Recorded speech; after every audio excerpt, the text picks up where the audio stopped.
Before I get started, I'd like to kindly ask that you hit the like button, and please subscribe to the channel for more content just like this. All I'm offering is the truth, nothing more. So in this video, I'm going to kind of wrap up my final thoughts on Halloween Kills, and also look ahead to Halloween Ends. Okay, so now that I've had time to let Halloween Kills settle, I have to be honest, I feel pretty much the same about it. This movie has a handful of elements that work for me, and that I found entertaining. But if we're being honest with ourselves, this movie has a lot of issues. Boo this man!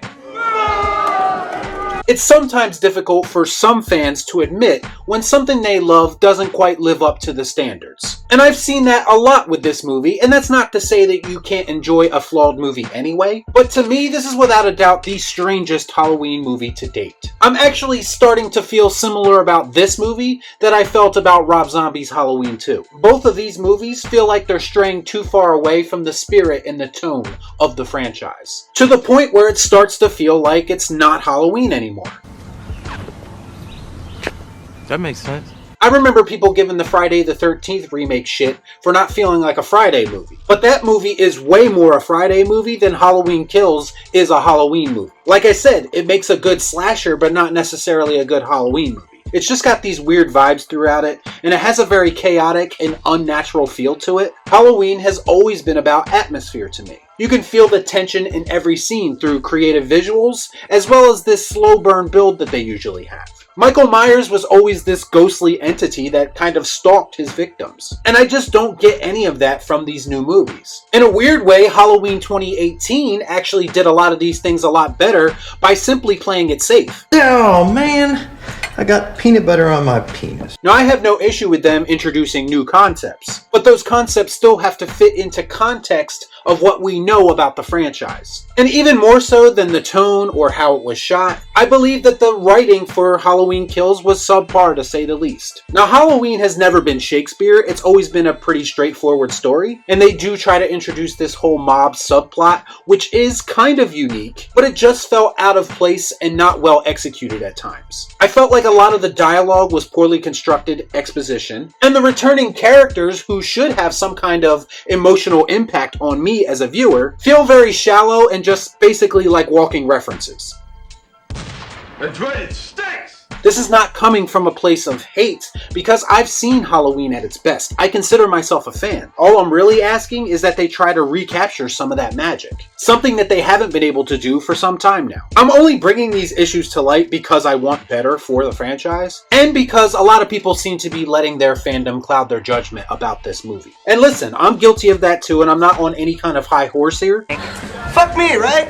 That being said though, all these issues make it very hard for me to get excited about Halloween Ends. I'm not really sure the filmmakers are capable of delivering a satisfying ending, considering all the setup up until this point has been subpar. And then news came out this week that director David Gordon Green revealed that Halloween Ends will incorporate more real-world events in its plot. Why do these things always happen to me?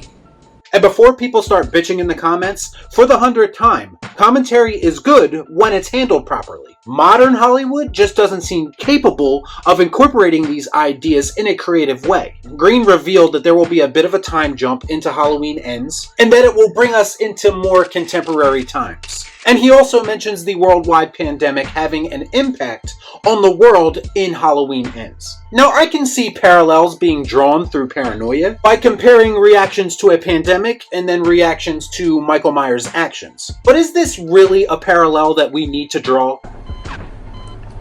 Why? As Americans, we hear words like pandemic all the time, and the politics that come along with it. And everywhere we turn, we see it on the news, we see it in social media. Do we really need to cover this ground in a Halloween movie too? Do they think it's intelligent because they both involve masks? Once again, I watch movies to escape the ugliness and the problems of the real world. Frankly, I don't need or want that reminder, and I don't find it all that intelligent either. Is it just me? Or is it getting crazier out there?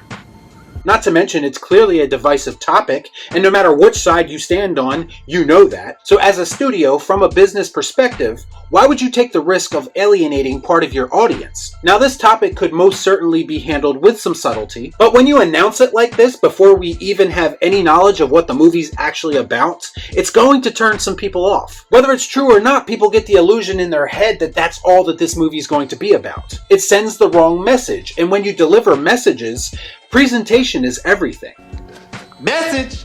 And as I've said many times before, it should be left up to the audience to decide whether they want to see these ideas in the movie or not. Some people might want to go in and absorb the movie just as a slasher flick, and you're ruining that for them a little bit. This is not how good social commentary works. So once again, this is a pretty slippery slope to be operating on. Some motherfuckers are always trying to ice skate uphill. Also, considering he revealed that there's a time jump in the next movie, this does bring up some questions. Like, is Michael Myers just going to kind of be wandering around for a couple years? Does the plot of the movie involve Laurie Strode hunting down Michael Myers for what he did at the end of Halloween Kills? I guess that could be interesting if they turn the tables in this situation, but what exactly is the endgame? Are we coming to the very predictable conclusion of Michael and or Laurie dying at the end of these movies? Because really, that's the only way that this conflict can be brought to rest. I mean, if that's all that ends up happening, it will be a bit underwhelming. I just don't think I've seen enough in the build-up to actually give a shit about where this story is going. We have a whole year to speculate on where this thing ends, but from a personal perspective, they have an uphill battle getting me invested in this story again. So are you looking forward to Halloween Ends? If you are, let me know your thoughts about it in the comments down below. As always, please like, comment, share, subscribe to the channel, hit that bell for notifications, and I'll see you next time right here on Real Shift. Thanks for watching. Peace out. Y'all be cool. Right on.